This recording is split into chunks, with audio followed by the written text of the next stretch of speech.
silakan mendaftar dan pastikan bahwa Pasienkes Anda terdaftar tahun ini. Terima kasih.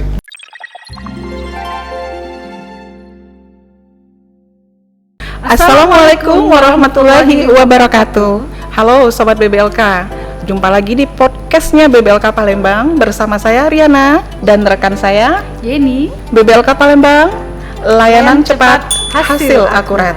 Untuk podcast kita kali ini kita akan mengusung tema PNPME. Apa itu PNPME? Nanti kita akan mendengarkan penjelasan dari narasumber kita. Dan saat ini juga kita sudah bersama dua narasumber. Yang pertama adalah Koordinator Substansi Pemantapan Mutu dan BIMTEK, Ibu Meti Rezalina MKes. Dan yang kedua, Bapak Joko Miarto, beliau adalah Subkoordinator Pemantapan Mutu. Selamat datang Bapak. bagaimana Ibu? Kabarnya sehat? Alhamdulillah sehat. Bapak juga ya Pak? Alhamdulillah. Baik, mungkin pertanyaan pertama yang akan kita tanyakan untuk para pendengar Sobat BBLK Palembang di podcast ini, mungkin mereka pada tidak tahu apa sih PME itu ya Bapak Ibu. Mungkin bisa diceritakan Ibu Meti apa definisi PME tersebut? Baik, terima kasih Mbak Yeni atas pertanyaannya. PNPME adalah Program Nasional Pemantapan Mutu Eksternal. Definisi dari PME itu adalah menilai penampilan laboratorium pada periode tertentu oleh badan eksternal, jadi badan yang di luar dari laboratorium peserta secara serentak dan berkesinambungan. Apakah memang merupakan suatu kewajiban atau bagaimana bagi semua laboratorium, ataukah ada kriteria tertentu yang untuk mengikuti PME, Ibu? Kalau kriterianya itu yang pasti lab itu melakukan pemeriksaan laboratorium yang dia ikuti, parameter pemeriksaan yang mereka ikuti. Itu kriteria dari peserta dari PME. Baik itu laboratorium rumah sakit, puskesmas, ataupun laboratorium kesehatan lainnya, atau lab klinik swasta, bisa juga UTD PMI, rumah sakit, UTD rumah sakit. Apakah ada dasar hukum untuk menyatakan bahwa itu merupakan harus? Ada, yaitu adalahnya KMK nomor 298 tahun 2008, itu tentang pedoman akreditasi laboratorium. Di dalam salah satu dari isi dari pedoman akreditasi tersebut, itu ada bunyi bahwa laboratorium kesehatan harus mengikuti PME yang diakui pemerintah. Kemudian ada juga di KMK nomor 364 tahun 2003, di mana di dalam KMK itu ada bunyi tentang jenis laboratorium di pasal 2. Kemudian di pasal 10 itu semua jenis laboratorium diwajibkan untuk mengikuti PME yang diakui oleh pemerintah. Oh, berarti yang diakui oleh pemerintah ya Bu. Dasar hukum BBLK Palembang itu sebagai penyelenggara PME yang diakui tadi itu apakah ada, dan siapa lagi yang selain dari BBLK? Ya. Jadi di dalam surat edaran ya, yang awalnya itu adalah surat edaran dari Dirjen Bina Upaya Kesehatan pada tahun 2015 menyatakan bahwa menunjuk 4 BBLK sebagai penyelenggara PNPME Laboratorium Kesehatan tingkat nasional. Kemudian ditetapkan pada KMK nomor 400 tahun 2016. Dan penetapannya itu pun berbunyi bahwa 4 BBLK yang dalam hal ini adalah BBLK Palembang, BBLK Surabaya, BBLK Jakarta, dan BBLK Makassar. Jadi ada 4 BBLK sebagai penyelenggara PME berdasarkan KMK nomor 400 tahun 2016. Berarti hanya BBLK ya Bu ya, yang merupakan perpanjangan tangan dari Kementerian Kesehatan, yang berbadan hukum dan mempunyai kewenangan untuk menguji laboratorium yang berada di bawahnya ya Bu. Iya. Begitu ya. Sesuai juga di dalam diamanatkan juga di dalam PMK nomor 52 tahun 2020 tentang SOTK-nya BBLK. Di situ pun berbunyi bahwa salah satu fungsi dari BBLK adalah menyelenggarakan melakukan pemantauan dan evaluasi pemantapan mutu yang dalam hal ini dilakukan dalam bentuk penyelenggaraan PME. Parameter apa saja Bapak kira-kira yang bisa diikuti oleh peserta untuk kegiatan PNPME di BBLK Palembang? PME dari BBLK Palembang itu ada 4 bidang ya, 4 bidang. Ada patologi klinik, terdiri dari hematologi, kimia klinik, urinalisa, dan hemostasis ya. Kemudian bidang mikrobiologi itu ada pemeriksaan telur cacing, kemudian pemeriksaan malaria, pemeriksaan slide BCA, dan mikroorganisme serta tes kepekaan mikroorganisme. Untuk pemeriksaan di imunologi itu ada beberapa parameter, misalnya anti HIV, HBsAg, kemudian HCV, anti HCV ya, TPHA maupun RPR. Untuk pemeriksaan kimia kesehatan itu kita lakukan ada 2 logam maupun anion ya. Itu setiap siklus itu akan ada pemeriksaan itu. Berarti banyak sekali ya Pak ya, termasuk parameter pemeriksaannya. Cukup banyak. Iya. Nah, BBLK Palembang itu menyelenggarakan PNPME itu dalam 1 tahun berapa periodiknya itu berapa kali Pak? Iya, terima kasih. Sampai dengan sekarang ya, sampai dengan sekarang itu setahun itu kita lakukan 2 siklus. 2 siklus ya Pak ya. Biasanya di awal tahun dan di pertengahan tahun. Nah, bila pesertanya hanya mau mengikuti 1 siklus aja, apakah boleh?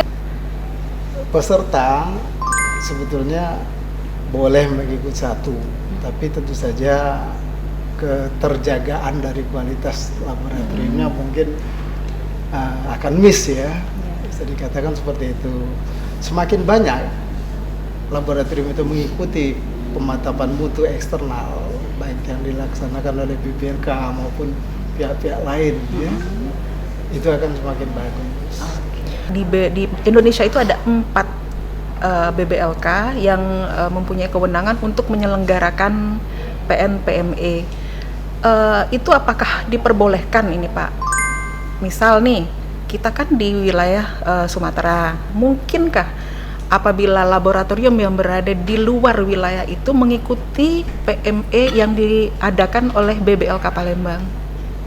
Merupakan tugas dan kewajiban dari BBLK Palembang adalah membina wilayah binaan kita yang terdiri dari 10 provinsi di Sumatera yang meliputi juga Kepulauan Bangka dan Kepulauan Bangka Belitung dan Kepulauan Riau. Ya. Namun tidak menutup kemungkinan peserta dari luar 10 provinsi dimaksud mengikuti kegiatan yang dilaksanakan oleh BBLK Palembang. Oke. Kira-kira Bu, kalau ada nanti peserta yang calon peserta yang mau mendaftar itu melalui apa Bu? Pendaftarannya melalui online. Jadi ya kita punya aplikasi PME. Nah, jadi silakan peserta membuka web BBLK Palembang. Di situ nanti ada pilihan untuk ikut PME. Di situ ada aplikasi PME. Diklik. Nah, di situ ada menu pendaftaran mulai di situ ininya. Tapi harus sebelumnya bikin akun dulu ya. Oh gitu ya. Kemudian melakukan proses pendaftaran. Tapi kalau memang sudah pernah bisa langsung. Nah, kalau untuk ini kan udah masuk awal tahun nih 2023. Apakah sudah dilakukan pembukaan Bu? Bagaimana jadwalnya? Kalau jadwal sih kita membukanya sudah bisa dimulai dari sekarang untuk pendaftaran PME. Bisa, ya, bisa langsung daftar 2 siklus. Oh gitu. Atau mau 1 siklus boleh. Tapi mungkin saya tambahkan lagi, memang kalau PME ini kan kalau berdasarkan referensi ya dari handbook dari WHO itu ada menyatakan 3-4 kali per tahun. Tadi semuanya aplikasi ya Bu, dari awal sampai akhir ya Bu? Iya. Semuanya pakai aplikasi. Apabila teman-teman yang peserta ini memiliki kesulitan untuk entry data ataupun mungkin ada yang ingin ditanyakan, mungkin ada yang bisa dibantu ataupun alamat WA, email atau apa Pak yang bisa dihubungi? Iya, kita akan bantu ya. Bahwa nanti akan kita sampaikan ya. Di bawah ini ada nomor WA dari admin PME BBLK Palembang. Silakan nanti dicatat ya, di bawah ini ada tertera. Karena Mbak Riana tadi menyebutkan tentang laboratorium tadi, bahwa PME itu mengapa perlu ya, ada 3 hal yang harus dilakukan dalam pemantapan mutu di laboratorium, yaitu PMI, pemantapan mutu internal yang dilakukan sendiri oleh laboratorium itu. PME adalah penilaian sendiri yang dilakukan oleh badan eksternal. Jadi ada 2 kali ya Bu ya, Ada PMI dan PMI. ada PME. Iya. Dan ditambah lagi dengan peningkatan berkelanjutan, di mana peningkatan berkelanjutan itu artinya kita kalau ada hasil PMI ataupun hasil PME yang keluar dari standarnya, dari all air, kita melakukan perbaikan, harus melakukan perbaikan, dan itu merupakan peningkatan bagi laboratorium tersebut. Oh iya. Ya, iya, jadi iya. perbaikan itu menunjang meningkatkan dari peningkatan berkelanjutan dari laboratorium itu sendiri gitu. Jadi ada pertanyaan lagi ini Bu. Mm-mm. Dengan adanya hasil PME yang nanti dikeluarkan, kan mereka udah ikut nih, hasilnya ada. Terus adakah kewajiban dari BBLK Palembang untuk tindak lanjut dari hasil-hasil mereka yang sekiranya nilainya agak kurang? Iya, betul. Dan apa pula yang harus dilakukan oleh laboratorium yang hasilnya kurang tadi untuk meningkatkan kemampuannya? Ya. Jadi kalau memang hasilnya outlier atau keluar dari yang nilai rujukan ya, lab itu harus melakukan investigasi mengapa itu keluar. Mulai melihat dari awal mungkin cara kerjanya, kemudian persiapan alatnya, kemudian mungkin penulisan hasilnya, ya. Kadang-kadang kita temuin itu kesalahan-kesalahan di pasca analitiknya ya, melakukan investigasi nih, kesalahan itu kemungkinan dari mana. Kemudian melakukan perbaikan. Jadi misalkan kalaupun memang hasilnya outlier, karena hasilnya itu mungkin ada kesalahan pada saat pelarutan atau ada ketidaksesuaian pada saat mengoperasikan alat, atau mungkin dari hal-hal lainnya gitu ya, dilakukan perbaikan. Penilaian dari penampilan lab itu mulai dia melakukan mengelola bahan, melarutkan bahan, melakukan pemeriksaan, alatnya bagaimana, metodenya bagaimana, kemudian baru terakhir orangnya apakah memang sudah disiapkan untuk melakukan pemeriksaan itu gitu. Kalau dari pihak BBLK sendiri itu menjadi data ya, yang pasti itu menjadi data bagi laboratorium, bagi kami sebagai penyelenggara, dan itu menjadi bisa disusun mungkin pelatihan apa yang dibutuhkan dari lab-lab peserta, dan BBLK melakukan misalkan pelatihan ataupun melakukan bimbingan ke lab tersebut. Tentunya tidak semua lab yang bisa kami laksanakan ya, tetapi mungkin kita mengajak jejaring lab kita, baik itu lab provinsi ataupun labkesda ya, labkes tingkat 2 gitu, untuk melakukan pembinaan di lab-lab yang di bawahnya. Baik Ibu, berarti ada pelatihan ya Ibu bilang tadi ya. Kalau untuk pelatihannya itu sendiri Bu, apakah untuk mereka yang nilainya kurang dan perlu perbaikan itu gratis Bu atau berbayar Bu? Kalau untuk pelatihan itu berbayar. Kalau untuk bimbingan teknis tadi, BIMTEK, itu memang kita melalui jejaring lab. Jadi baik itu lab provinsi maupun tadi lab kesda tingkat kabupaten kota. Nah, atau bisa juga peserta itu datang ke BBLK untuk magang. Nah, untuk Pak Joko kali ya pertanyaannya, PME itu tadi Pak, apakah itu berbayar atau gratis atau gimana Pak? Tolong dijelaskan ya.